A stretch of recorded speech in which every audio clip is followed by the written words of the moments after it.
नमस्कार दोस्तों, एक बार फिर से आप सभी का स्वागत है। दोस्तों, आज के इस वीडियो में संपूर्ण भूगोल का निचोड़ देखेंगे।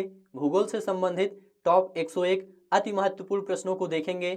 यदि आप किसी भी एग्जाम की तैयारी कर रहे हैं तो इस वीडियो को एक बार जरूर ध्यान से देखिए, क्योंकि इस वीडियो में जितने भी प्रश्न लिए गए हैं ये सभी प्रश्न काफ़ी ज़्यादा इंपॉर्टेंट और बार बार एग्जाम में पूछे गए हैं। तो चलिए शुरू करते हैं। पहला प्रश्न है, सूर्य के सबसे पास कौन सा ग्रह है? देखिए दोस्तों, सूर्य के सबसे पास बुध ग्रह है। यहाँ पर सी ऑप्शन राइट है। याद रखिएगा, सौरमंडल में कुल 8 ग्रह हैं। कितने? कुल 8 ग्रह हैं। कौन कौन? बुध, शुक्र, पृथ्वी, मंगल, बृहस्पति, शनि, अरुण और वरुण। सूर्य के सबसे नजदीक कौन सा है? बुध है। और सूर्य से सबसे दूर कौन सा है? वरुण है। इसे भी आप लोग याद रखिएगा, सी ऑप्शन राइट है। अगला प्रश्न है, किस ग्रह को नीला ग्रह भी कहा जाता है? याद रखिएगा, पृथ्वी को नीला ग्रह भी कहा जाता है। पृथ्वी का लगभग 71% हिस्सा, याद रखिएगा, पृथ्वी का लगभग 71% हिस्सा पानी से ढका है, जिसके कारण अंतरिक्ष से यह नीला दिखाई देता है। इसलिए इसे नीला ग्रह भी कहा जाता है। यहाँ पर डी ऑप्शन राइट है। अगला प्रश्न है, किस ग्रह को भोर का तारा कहा जाता है? याद रखिएगा, शुक्र को भोर का तारा कहा जाता है। ये सभी प्रश्न काफ़ी ज़्यादा इंपॉर्टेंट हैं, क्योंकि ये बार बार एग्जाम में पूछे गए हैं। किस ग्रह को भोर का तारा कहा जाता है? तो याद रखिएगा, शुक्र को भोर का तारा कहा जाता है। शुक्र के बारे में और भी जानकारी याद रखिएगा। देखिए दोस्तों, सबसे चमकीला ग्रह पूछा जाए तो शुक्र ही है। याद रखिएगा, सबसे चमकीला ग्रह कौन सा है? शुक्र है। और याद रखिएगा, शुक्र को पृथ्वी की बहन भी कहा जाता है। पूछा जाता है पृथ्वी की बहन किसे कहा जाता है? तो शुक्र को कहा जाता है। और शुक्र को इवनिंग स्टार या फिर शाम का तारा भी कहा जाता है। भोर का तारा कहा जाता है और शाम का तारा भी कहा जाता है, या फिर इवनिंग स्टार कहा जाता है। और पूछा जाए सर्वाधिक गर्म ग्रह कौन सा है? तो याद रखिएगा, शुक्र ही सर्वाधिक गर्म ग्रह है। शुक्र क्या है? सबसे ज्यादा गर्म ग्रह है। सी ऑप्शन राइट है। अगला प्रश्न है, सौरमंडल का सबसे बड़ा ग्रह कौन सा है? याद रखिएगा, बृहस्पति जो है ये सौरमंडल का सबसे बड़ा ग्रह है। यहाँ पर डी ऑप्शन राइट है। और सबसे छोटा ग्रह पूछे तो बुध सबसे छोटा ग्रह है। बुध सूर्य का सबसे निकटतम ग्रह है। इसे भी आप लोग याद रखिएगा। अगला प्रश्न है, निम्न में कौन कायांतरित शैल है? याद रखिएगा दोस्तों, संगमरमर जो है ये एक कायांतरित शैल है। यहाँ पर बी ऑप्शन राइट है, संगमरमर। कायांतरित शैल किसे कहते हैं? आग्नेय एवं अवसादी शैलों में ताप और दाब के कारण परिवर्तन या रूपांतरण हो जाने से कायांतरित या फिर रूपांतरित शैल का निर्माण होता है। उदाहरण के लिए संगमरमर, क्वार्टजाइट, सिस्ट, ये सभी इसके उदाहरण हैं। किसके? कायांतरित शैल के उदाहरण है। ठीक है, तो कायांतरित शैल या फिर रूपांतरित शैल दोनों एक ही है। बी ऑप्शन राइट है। अगला प्रश्न है, निम्न में कौन रूपांतरित चट्टान नहीं है? याद रखिएगा, ग्रेनाइट ये रूपांतरित चट्टान नहीं है, बल्कि ये आग्नेय चट्टान का उदाहरण है। ठीक है, तो संगमरमर, स्लेट ये सभी क्या हैं? रूपांतरित चट्टान के उदाहरण हैं। यहाँ पर ए ऑप्शन राइट है। अगला प्रश्न है, रेक्टर स्केल का प्रयोग किसे मापने के लिए किया जाता है? याद रखिएगा, भूकंप की तीव्रता मापने के लिए किया जाता है। यहाँ पर बी ऑप्शन राइट है। अगला प्रश्न है, विश्व का सबसे ऊंचा पर्वत है? याद रखिएगा, विश्व का सबसे ऊंचा पर्वत माउंट एवरेस्ट है। यहाँ पर बी ऑप्शन राइट है। अगला प्रश्न है, विश्व की सबसे लंबी पर्वत श्रृंखला है? याद रखिएगा, विश्व की सबसे लंबी पर्वत श्रृंखला एंडीज है। यहाँ पर ए ऑप्शन राइट है, एंडीज। अगला प्रश्न है, वायुमंडल में नाइट्रोजन का कितना प्रतिशत होता है? तो याद रखिएगा, वायुमंडल में नाइट्रोजन का 78% होता है। यहाँ पर डी ऑप्शन राइट है। अगला प्रश्न है, ओजोन परत मुख्यतः कहाँ पाई जाती है? याद रखिएगा, ओजोन परत समताप मंडल में पाई जाती है। यहाँ पर ए ऑप्शन राइट है, समताप मंडल। समताप मंडल को स्ट्रेटोस्फीयर भी कहा जाता है। इसे आप लोग याद रखिएगा, ए ऑप्शन राइट है। हवाई जहाज प्रायः किस मंडल में उड़ते हैं? याद रखिएगा, हवाई जहाज समताप मंडल में उड़ते हैं। यहाँ पर ए ऑप्शन राइट है, समताप मंडल को स्ट्रेटोस्फीयर कहा जाता है। अगला प्रश्न है, निम्न में कौन विश्व की सबसे बड़ी झील है? याद रखिएगा, कैस्पियन सागर ये विश्व की सबसे बड़ी झील है? यहाँ पर बी ऑप्शन राइट है, कैस्पियन सागर। ये सभी प्रश्न बार बार एग्जाम में पूछे गए हैं, इसलिए आप लोग इन सभी प्रश्नों को ध्यान से देखते हुए चलिए। विश्व की सबसे बड़ी मीठे पानी की झील है, याद रखिएगा, सुपीरियर झील, ये विश्व की सबसे बड़ी मीठे पानी की झील है। यहाँ पर ए ऑप्शन राइट है। अगला प्रश्न है, विश्व की सर्वाधिक गहरी झील है, याद रखिएगा, बैकाल झील, ये विश्व की सर्वाधिक गहरी झील है। यहाँ पर बी ऑप्शन राइट है। अगला प्रश्न है, पर्ल ऑफ साइबेरिया किसे कहा जाता है? याद रखिएगा, बैकाल झील को पर्ल ऑफ साइबेरिया कहा जाता है। यहाँ पर सी ऑप्शन राइट है। अगला प्रश्न है, टिटिकाका झील कहाँ स्थित है? याद रखिएगा, टिटिकाका झील बोल्विया एवं पेरू में स्थित है। यहाँ पर बी ऑप्शन राइट है। अगला प्रश्न है, विश्व का सबसे ऊंचा जलप्रपात है? याद रखिएगा, विश्व का सबसे ऊंचा जलप्रपात एंजिल जलप्रपात है। यहाँ पर बी ऑप्शन राइट है। यह वेनेजुएला में स्थित है, इसे भी आप लोग याद रखिएगा।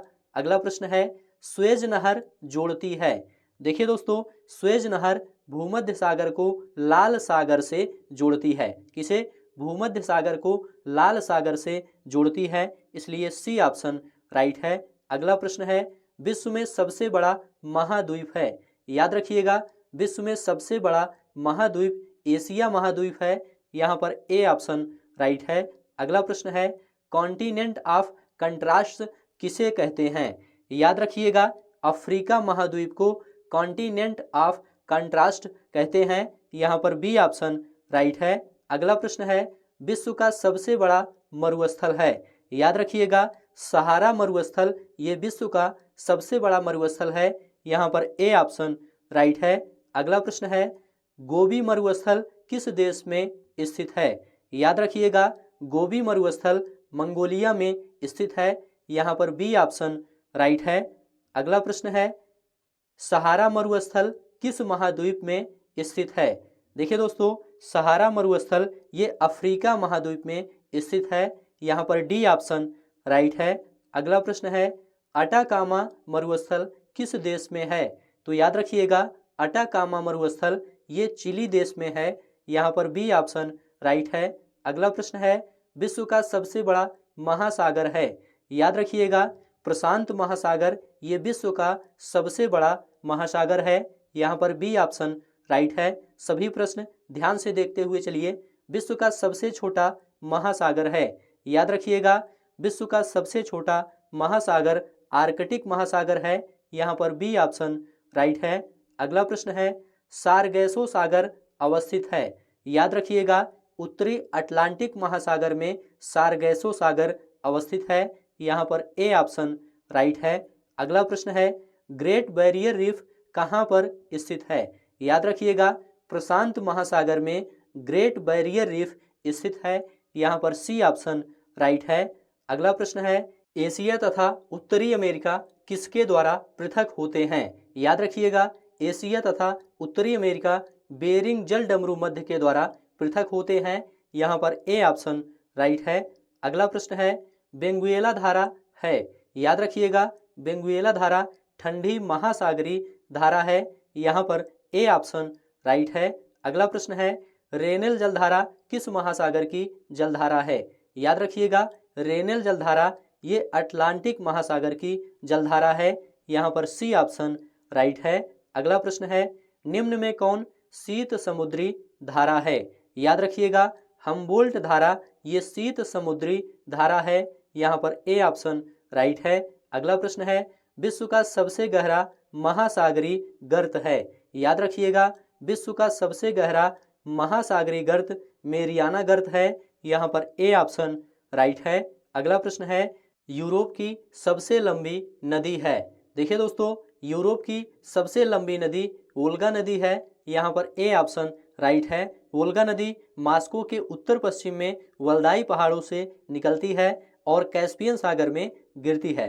वोल्गा नदी रूस की सबसे लंबी नदी है, इसे भी आप लोग याद रखिएगा। अगला प्रश्न है, वोल्गा नदी कहाँ गिरती है? देखिए दोस्तों, वोल्गा नदी ये कैस्पियन सागर में गिरती है। यहाँ पर बी ऑप्शन राइट है। अगला प्रश्न है, कौन सी नदी विषुवत रेखा को 2 बार पार करती है? याद रखिएगा, कांगो या फिर जायरे नदी ये विषुवत रेखा को 2 बार पार करती है। यहाँ पर ए ऑप्शन राइट है। कांगो नदी को जायरे नदी भी कहते हैं। यह अफ्रीका की एक प्रमुख नदी है, इसे आप लोग याद रखिएगा।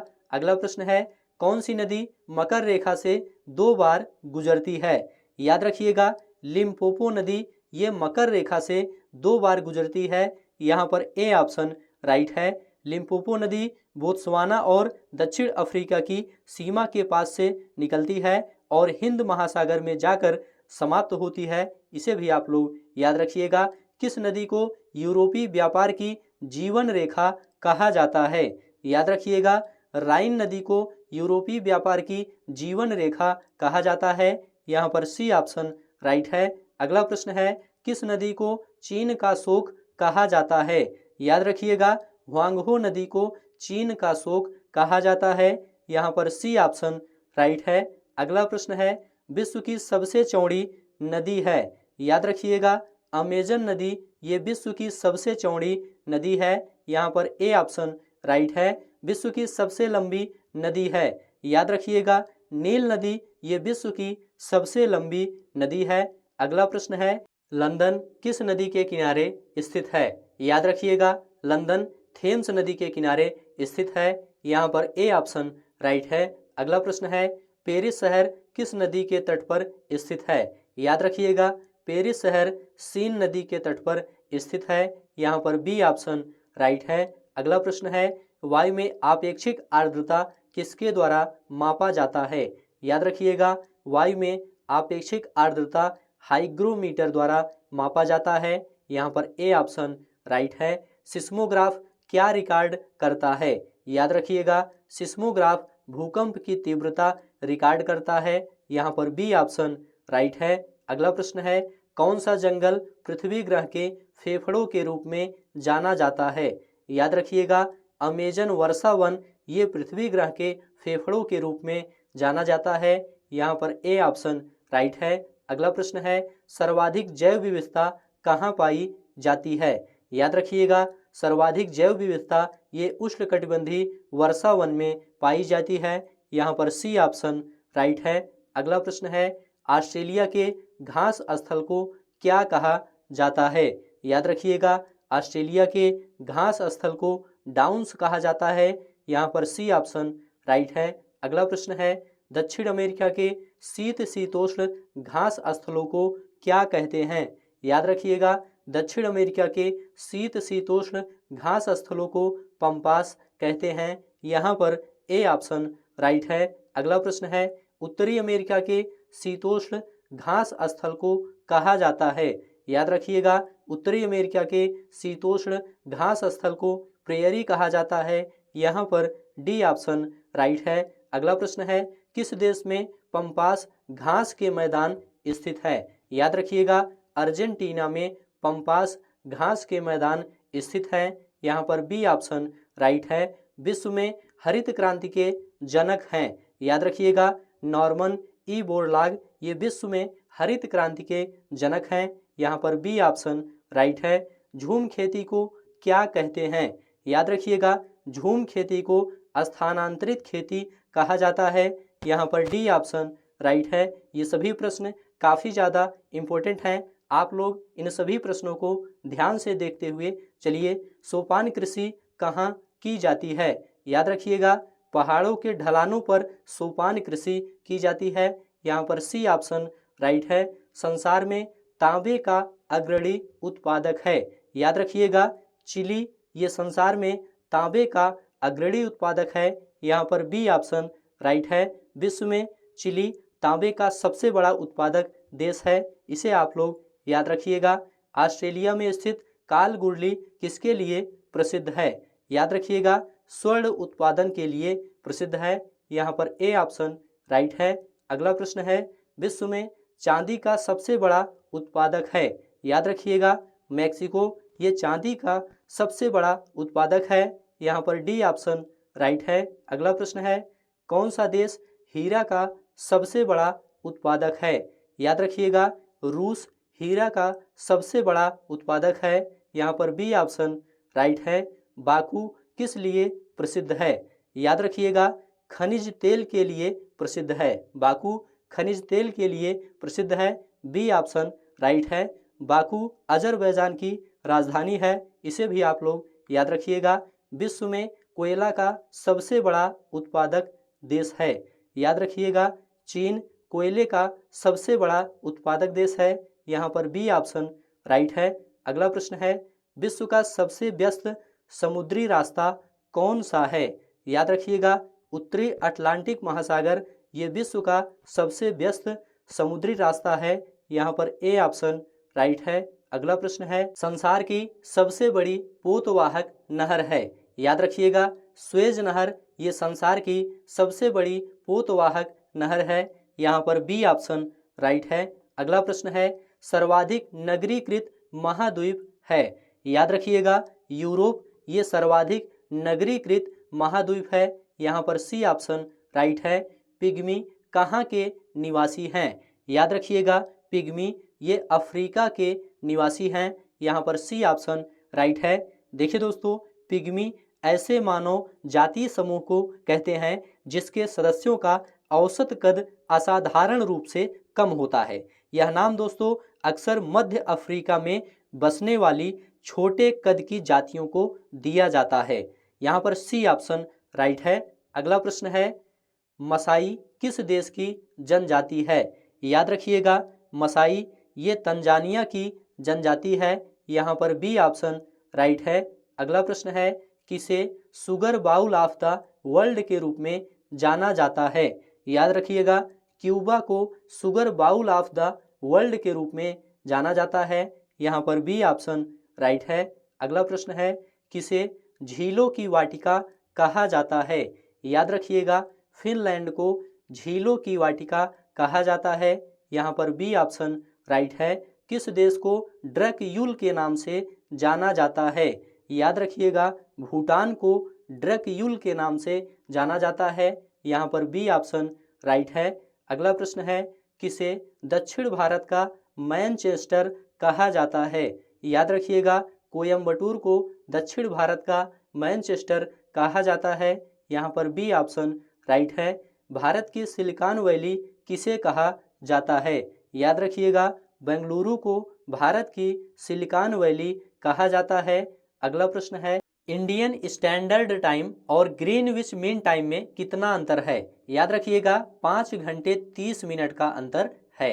अगला प्रश्न है, भारत में सबसे लंबी तटरेखा वाला राज्य है? याद रखिएगा, भारत में सबसे लंबी तटरेखा वाला राज्य गुजरात है। यहाँ पर बी ऑप्शन राइट है। अगला प्रश्न है, भारत के दक्षिण में सबसे दूरस्थ स्थल है? याद रखिएगा, भारत के दक्षिण में सबसे दूरस्थ स्थल इंदिरा पॉइंट है। यहाँ पर बी ऑप्शन राइट है। अगला प्रश्न है, डंकन पास किसके बीच स्थित है? याद रखिएगा, दक्षिणी अंडमान एवं छोटा अंडमान के बीच में स्थित है। यहाँ पर बी ऑप्शन राइट है। अगला प्रश्न है, भारत और श्रीलंका को अलग करने वाली जलराशि है? याद रखिएगा, भारत और श्रीलंका को अलग करने वाली जलराशि पाक जल संधि है। यहाँ पर डी ऑप्शन राइट है। अगला प्रश्न है, भारत और चीन के बीच सीमा बनाने वाली रेखा है? याद रखिएगा, भारत और चीन के बीच सीमा बनाने वाली रेखा मैकमोहन रेखा है। यहाँ पर बी ऑप्शन राइट है। अगला प्रश्न है, भारत और पाकिस्तान के बीच सीमा रेखा का नाम है? याद रखिएगा, भारत और पाकिस्तान के बीच सीमा रेखा का नाम रेडक्लिफ रेखा है। यहाँ पर ए ऑप्शन राइट है। अगला प्रश्न है, भारत की सबसे लंबी अंतरराष्ट्रीय सीमा किस देश के साथ लगती है? याद रखिएगा, भारत की सबसे लंबी अंतरराष्ट्रीय सीमा बांग्लादेश के साथ लगती है। यहाँ पर सी ऑप्शन राइट है। अगला प्रश्न है, लक्षद्वीप समूह कहाँ स्थित है? याद रखिएगा, लक्षद्वीप समूह अरब सागर में स्थित है। यहाँ पर बी ऑप्शन राइट है। अगला प्रश्न है, शिव समुद्रम किस नदी द्वारा बनाया गया द्वीप है? याद रखिएगा, शिव समुद्रम कावेरी नदी द्वारा बनाया गया द्वीप है। यहाँ पर ए ऑप्शन राइट है। अगला प्रश्न है, भारत की सर्वोच्च पर्वत श्रेणी कौन सी है? याद रखिएगा, गार्डविन ऑस्टिन ये भारत की सर्वोच्च पर्वत श्रेणी है। यहाँ पर बी ऑप्शन राइट है। निम्न में सबसे प्राचीन पर्वत श्रेणी है? याद रखिएगा अरावली ये सबसे प्राचीन पर्वत श्रेणी है। यहाँ पर बी ऑप्शन राइट है। अगला प्रश्न है पूर्वी घाट एवं पश्चिमी घाट पर्वत श्रेणियों का सम्मिलन स्थल है? याद रखिएगा नीलगिरी पहाड़ी ये पूर्वी घाट एवं पश्चिमी घाट पर्वत श्रेणियों का सम्मिलन स्थल है। यहाँ पर ए ऑप्शन राइट है। अगला प्रश्न है नर्मदा एवं तापी नदियों के मध्य स्थित है? देखिए दोस्तों नर्मदा एवं तापी नदियों के मध्य सतपुड़ा की पहाड़ियां स्थित है। यहाँ पर ए ऑप्शन राइट है। अगला प्रश्न है जोजिला दर्रा जोड़ता है? याद रखिएगा श्रीनगर और लेह को जोड़ता है। जोजिला दर्रा श्रीनगर और लेह को जोड़ता है। यहाँ पर ए ऑप्शन राइट है। निम्न दर्रे में से किससे होकर लेह जाने का रास्ता है? याद रखिएगा जोजिला दर्रे में से होकर लेह जाने का रास्ता है। यहाँ पर सी ऑप्शन राइट है। अगला प्रश्न है कैलाश मानसरोवर यात्रा किस दर्रे से होकर गुजरती है? याद रखिएगा लिपुलेख दर्रे से होकर गुजरती है। यहाँ पर ए ऑप्शन राइट है। अगला प्रश्न है भारत की बृहत्तम नदी कौन है? याद रखिएगा गंगा ये भारत की बृहत्तम नदी है। बी ऑप्शन राइट है। अगला प्रश्न है दक्षिण भारत की नदियों में सबसे लंबी नदी है? याद रखिएगा दक्षिण भारत की नदियों में सबसे लंबी नदी गोदावरी नदी है। यहाँ पर सी ऑप्शन राइट है। अगला प्रश्न है कावेरी नदी का उद्गम स्रोत है? याद रखिएगा कावेरी नदी का उद्गम स्रोत ब्रह्मगिरी पहाड़ियां हैं। यहाँ पर बी ऑप्शन राइट है। अगला प्रश्न है सूरत किस नदी के तट पर स्थित है? याद रखिएगा सूरत ताप्ती या तापी नदी के तट पर स्थित है। यहाँ पर ए ऑप्शन राइट है। अगला प्रश्न है भारत का सबसे लंबा बांध है? याद रखिएगा हीराकुंड बांध ये भारत का सबसे लंबा बांध है। यह महानदी पर अवस्थित है। इसे भी आप लोग याद रखिएगा। बी ऑप्शन राइट है। अगला प्रश्न है भारत में मीठे पानी की सबसे बड़ी झील है? याद रखिएगा भारत में मीठे पानी की सबसे बड़ी झील उलर झील है। यहाँ पर ए ऑप्शन राइट है। अगला प्रश्न है शिव समुद्रम जलप्रपात किस नदी पर स्थित है? याद रखिएगा शिव समुद्रम जलप्रपात ये कावेरी नदी पर स्थित है। यहाँ पर सी ऑप्शन राइट है। भाखड़ा नांगल परियोजना किस नदी पर निर्मित है? याद रखिएगा भाखड़ा नांगल परियोजना ये सतलज नदी पर निर्मित है। यहाँ पर सी ऑप्शन राइट है। भारत के उत्तरी मैदानों में शीतकाल में वर्षा होती है? याद रखिएगा भारत के उत्तरी मैदानों में शीतकाल में वर्षा पश्चिमी विक्षोभ से होती है। यहाँ पर बी ऑप्शन राइट है। अगला प्रश्न है भारत में वन अनुसंधान संस्थान कहाँ स्थित है? याद रखिएगा भारत में वन अनुसंधान संस्थान देहरादून में स्थित है। यहाँ पर ए ऑप्शन राइट है। अगला प्रश्न है काजीरंगा किस लिए जाना जाता है? याद रखिएगा काजीरंगा एक सींग वाला गैंडा के लिए जाना जाता है। यहाँ पर बी ऑप्शन राइट है। भारत में सबसे अधिक उपजाऊ मृदा कौन सी है? याद रखिएगा भारत में सबसे अधिक उपजाऊ मृदा जलोढ़ मृदा है। यहाँ पर डी ऑप्शन राइट है। अगला प्रश्न है गारो जनजाति है? देखिए दोस्तों गारो जनजाति ये मेघालय की जनजाति है। यहाँ पर सी ऑप्शन राइट है। गारो मेघालय राज्य की एक प्रमुख जनजाति है। यहाँ पर सी ऑप्शन राइट है। तो इस प्रकार से आज की यह वीडियो यहीं पर समाप्त होती है। ये सभी प्रश्न आगामी सभी परीक्षाओं के लिए काफ़ी ज़्यादा इम्पोर्टेंट हैं। उम्मीद है यह वीडियो आपको अच्छा लगा है तो चैनल को सब्सक्राइब करिए, दोस्तों में शेयर करिए और कमेंट में लिखकर ज़रूर बताइए।